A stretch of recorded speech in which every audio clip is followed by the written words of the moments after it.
Como é aquela frase mesmo? Eu estava me referindo a uma cidade que idolatra um justiceiro mascarado. Gotham City se orgulha de ter um cidadão comum que luta pelo que é certo. Gotham precisa de heróis como você, que foi eleito, não de um homem que pensa estar acima da lei. Exato. Quem elegeu o Batman? Fomos nós. Todos nós que ficamos omissos e deixamos a escória controlar a cidade. Mas é uma democracia, Harvey. Quando os inimigos chegavam aos portões, os romanos esqueciam a democracia e escolhiam um homem para proteger a cidade. Não era considerado uma honraria, mas um serviço público. Harvey, o último homem que eles escolheram para proteger a República se chamava César e ele nunca deixou o poder. Tá, tudo bem. Ou você morre herói, ou vive o bastante para ver você mesmo virar vilão. Olha, seja o Batman quem for, ele não quer ser justiceiro o resto da vida. O Batman procura alguém para quem passar a bola. Alguém como você, Sr. Dent? Talvez. Se eu for capaz. E se Harvey Dent for o Vingador Mascarado? Pois é. Estaria o MBL se tornando aquilo contra o qual jurou lutar? Durante muito tempo, o MBL execrou nos seus discursos quem fizesse uso do fundão eleitoral, fazendo uso de adjetivação pejorativa, narrativa binária, polarização do discurso político, discursos que criam um monopólio, né, da verdade, da bondade, que é essa coisa dos princípios e valores morais, eu não envergo, bem versus mal, questões de caráter, etc. E não só os membros de carteirinha do MBL, como também seus influencers, apoiadores, seguiram na mesma cantinela. Não só demonizaram quem fazia uso do fundão eleitoral, como criaram cursos para ensinar como eleger sem usar fundão, como se eleger, né, sem usar fundão eleitoral. E qual o problema disso tudo? Para mim, o que pega é saber que o Renan teve a oportunidade de ir para a USP, né, estudar, e mesmo assim ter tomado a decisão de ignorar o fato de que essa postura binária que o MBL adota, com essa coisa de atacar as pessoas e não as ideias, como se existisse uma luta do bem contra o mal, como se um lado pudesse ser detentor da moral absoluta, é algo que já foi até apontado em posts, né, em algumas discussões por aí, como a forma que o MBL infantiliza essas discussões políticas. E por que isso infantiliza? Porque o Renan sabe aquilo que o professor Clóvis, que também é lá da USP, já disse por aí quando fala sobre ética. Existe um dilema sobre o cobertor curto. Somos nós que temos que pensar e discernir para perceber que toda ética, como cobertor curto, nos obrigará a puxar de um lado ou do outro e temos que identificar o que vale mais. Eu falei cobertor curto, porque num dia de frio, tampar a canela é um valor. Canela aquecida é um valor, mas orelha aquecida também é um valor. Só que o cobertor não dá para tampar a canela e a orelha. Então, é preciso saber que valor vale mais.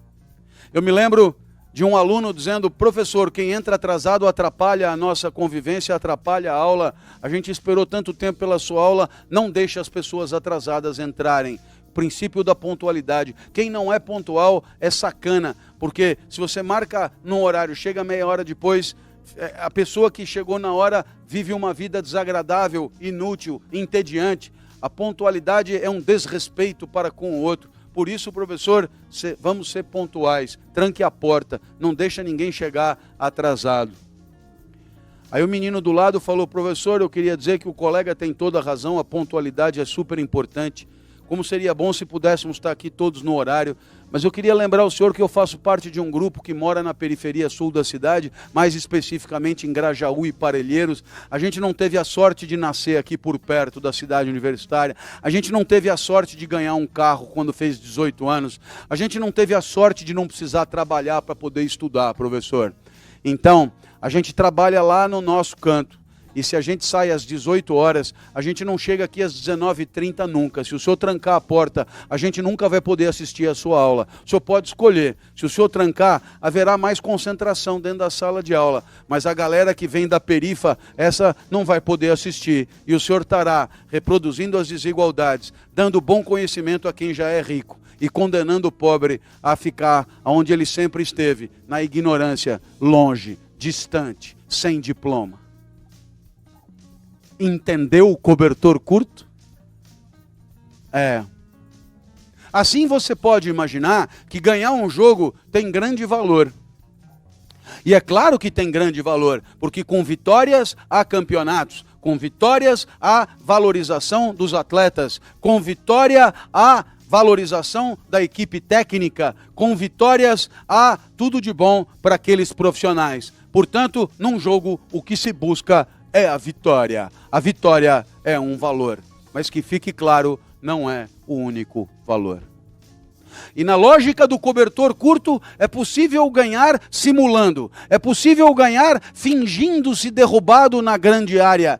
É possível ganhar fingindo-se agredido pelo adversário. É possível ganhar fingindo-se lesionado. É possível ganhar fingindo-se apto a jogar. É possível ganhar fingindo-se mentindo a idade. É possível ganhar enganando, ludibriando, iludindo. E aí, é claro, você percebe que o cobertor curto nos permite concluir que a vitória vale muito, mas não de qualquer jeito.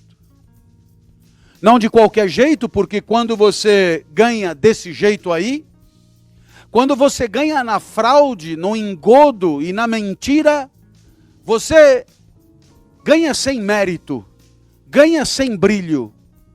E o que é pior, destrói o jogo, destrói o prestígio do jogo, destrói o valor do jogo.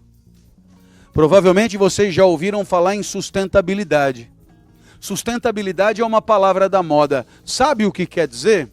Os franceses, quando falam sustentabilidade, eles usam a palavra durabilidade.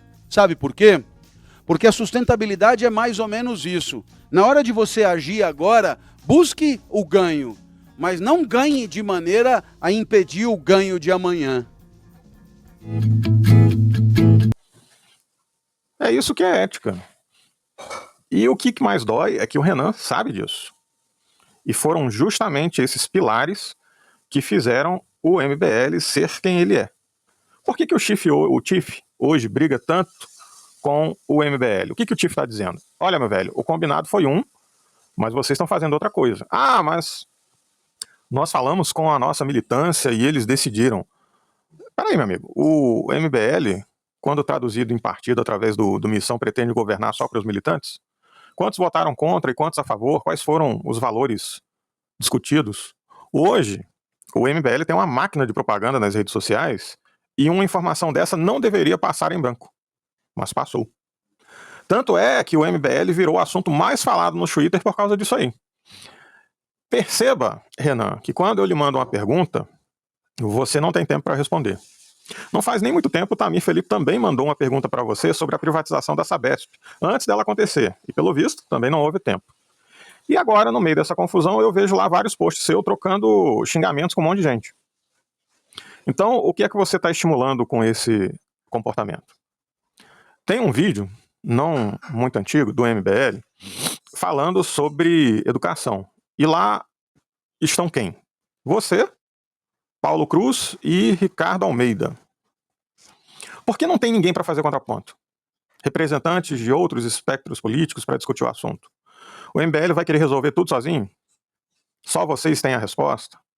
Por que não tem, sei lá, professores, técnicos na área de educação para discutir isso aí junto com vocês? Vocês têm espaço para isso. Se você pensa em liderar, Renan, tem que liderar pelo exemplo. E o exemplo que vocês estão dando é que estão se trancando numa bolha, falando que todo mundo que está fora dela é um demônio, e que vocês vão resolver a situação porque, de alguma forma, estão imunes ao dilema do cobertor curto. Que mágica é essa aí? Tá, Beluga, nessa questão específica do fundão, qual que é o ponto? Vocês, enquanto grupo ideológico, político, têm todo o direito de tomar decisões e posicionamentos, mas precisam usar a máquina midiática que tem para deixar isso transparente. E, principalmente, parar com esses discursos hipócritas, discutindo política de forma rasteira, binária. Porque hoje, os caras que usam fundão eleitoral são vocês. Ah, mas nós temos N razões para isso. Deveriam fazer um vídeo só desse assunto com letras garrafais em vermelho, com fundo branco e deixar pinado aí antes das eleições. É assim que se faz.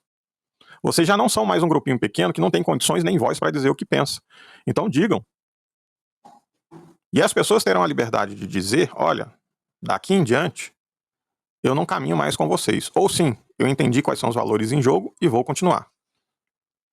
Não é gravar vídeo de 2 horas e meter 15 minutos lá no meio, não. É um vídeo só para isso. E tem que arcar com as consequências das suas escolhas, porque se você só fala para e não com, se você só fala para as pessoas e não com as pessoas, pode ser que amanhã o MBL, mesmo usando o fundão, não consiga eleger ninguém. E por quê? Porque vocês estão se achando com todas as respostas aí com vocês. Estão achando que não precisa escutar mais ninguém. E que vão resolver tudo só com a bolha do MBL. Não vão, meu velho. Não vão. E quando o Partido Missão ficar pronto, vão passar pelo mesmo problema. Porque até agora eu não vi Vossa Senhoria discutindo abertamente como é que o partido vai ter tanta liberdade assim para chegar sentando na janelinha.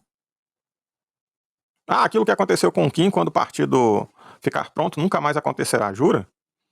Da mesma forma que vocês disseram que nunca iriam usar o fundão? Qual é a leitura que a gente pode fazer disso? Vocês e a esquerda também colocam seus próprios princípios e valores refém de uma guerra binária que muitas vezes desconsidera a vontade do eleitorado. Afinal, são todos burros mesmo, né? Eu é que sei o que tem que ser feito. E muitas vezes desconsidera até a própria realidade material. É, por exemplo, a briga lá do Chavoso da USP com o Rubinho Nunes. Aí o Ferrez pergunta, e a periferia? Essa que se lasque, porque vota em mim, porque se as coisas são o que são, é porque o outro lado está vencendo a guerra. E a situação objetiva que poderia ser trabalhada por ambos os lados fica refém dessa disputa ideológica. Aí o Renan vem com aquele papo do Bukele lá em El Salvador, de espírito aristocrático, de respeito ao próprio povo. Então tá, Renan, começa a alinhar o discurso do MBL dentro de uma perspectiva propositiva, de construção. Porque essa guerra barata aí que a esquerda e a direita e vocês também estão construindo não serve para nada a não ser alienação. As pessoas precisam entender quais são os valores que estão sendo discutidos. E quando você fica aí chamando todo mundo que usa o fundão eleitoral de vagabundo, de não sei mais o que, acaba acontecendo o que está acontecendo agora. A questão é perguntar, por que o fundão eleitoral é ruim? Em que medida? Agora ele deixou de ser ruim? Se não deixou, por que vocês estão usando o fundão eleitoral? E qual a implicação de você justificar o uso do fundão eleitoral? Porque o outro lado também pode dizer que tem uma justa razão para usar o fundão eleitoral. Mas aí cada qual com suas razões. Não é assim não, Renan. A não ser que você resolva ser mais do mesmo. Porque o papo não era esse? Que vocês iam jogar esse jogo diferente? Lá no vídeo Resposta ao Jones Manuel, uma pergunta sobre corrupção, temos um caso de corrupção que ficou famoso no Brasil e que azedou em função de um fiscal. Um fiscal. Imagina se tivéssemos vários deles. E o que as pessoas se perguntam? Será que a porra do MBL seria esse um fiscal? E todas as vezes que vocês se comportam dessa forma, ou não são transparentes, ou não são honestos intelectualmente nessas discussões, ficam aí fazendo esse jogo barato, o que sobra é essa marmotagem. E aí você vem com esse papo de que o MBL vai ser diferente. Diferente aonde? A única diferença concreta que nós temos até agora é a austeridade do Kim Kataguiri. Gostem dele ou não, é um deputado que se esforça para propagandear suas economias com o nosso dinheiro dos impostos lá nas gastanças do Congresso. Quantos mais fazem aquilo? Mas uma andorinha só não faz verão. E da mesma forma que o Kim é capaz de ser austero, é capaz de fazer propostas como aquela da junção de prédio comercial com residencial, que a princípio é uma merda. Só quem nunca morou em cima de um bar, de uma pizzaria, de uma padaria, não sabe do que eu tô falando. É o mesmo problema objetivo que o Chavoso da USP não consegue ver lá na briga com o Rubinho Nunes. Então, o cobertor é curto. Para com essa porra de ficar discutindo as coisas na coxa. E começa a problematizar elas como elas são. Mas se eu fizer isso, o povo não vai entender. Ué, você não vive abrindo esse bocão para dizer que a audiência do MBL é diferenciada, que aí só tem gente inteligente? Vocês conseguem, no imaginário, no discurso do MBL, fazer aquilo que nenhuma empresa consegue. Você vai lá no RH, eu quero só os melhores. O que o chefe do RH vai dizer? Não tem como, velho. Por quê? Eu pago mais para ter isso aí. Porque os empregados da empresa serão um reflexo do país ao seu redor. Mesmo pagando bem, vai haver um degradê. Nem o Elon Musk, com o dinheiro todo que ele tem, conseguiu contratar os melhores engenheiros que se dispõem por aí. Mas o MBL garante que sua audiência no Brasil são só os mais inteligentes. E é com esse papo que o MBL vai ser diferente, né, Renan? Ou vocês abrem o jogo e declaram que estão cansados da luta, e que não enxergam a saída e querem se entregar para o jogo baixo, que é aquela velha história, todo mundo faz, vamos fazer também, tá todo mundo usando fundão eleitoral, vamos usar também. Ou vocês ficam o pé e dizem, aqui é assim, vai ser sem fundão. Se quiser ser vereador com fundão, vai ser lá na casa do baralho. Aqui vai ser sem fundão, velho. E o Kim tinha que mandar a União tomar naquele lugar. Mas não é assim, então como é que é? Como é que é? Diz pra gente. Discute aí isso aí. Como é que funciona? Mas aí eu vou ter que ser transparente demais. Pois é, meu velho. Por que será que esse negócio de ética é tão embaçado? Por que será, né? Por que será? Chama o Klaus aí pra conversar, pergunta pra ele aí. Aí, professor, um negócio embaçado, velho. Vamos discutir aqui esse negócio. Aí, esse negócio da ética. Vocês têm espaço, tem estúdio, tá em São Paulo. Chama o professor, o cara vai no Podpah, vai no Flow, vai não sei aonde, chama ele pra ir aí. Qual o problema? Se abre, Renan, sai da bolha. Não é possível que em 2024 os caras querem fazer a velha política de trincheira, essa política mesquinha, todo mundo na sua bolinha. Ai, eu vou falar essas merdinhas aqui pro meu público. Se fuder, boa! Essa gente, como é que pode a gente tá preso numa... Essa gente, aí a gente reclama o quê? Pois é, velho. Pois é. Se eu não tiver um AVC, vejo vocês no futuro. E deixa um like aí, nem que seja por misericórdia. Deixa de ser pão duro. É só clicar aí pra ajudar o canal, vai.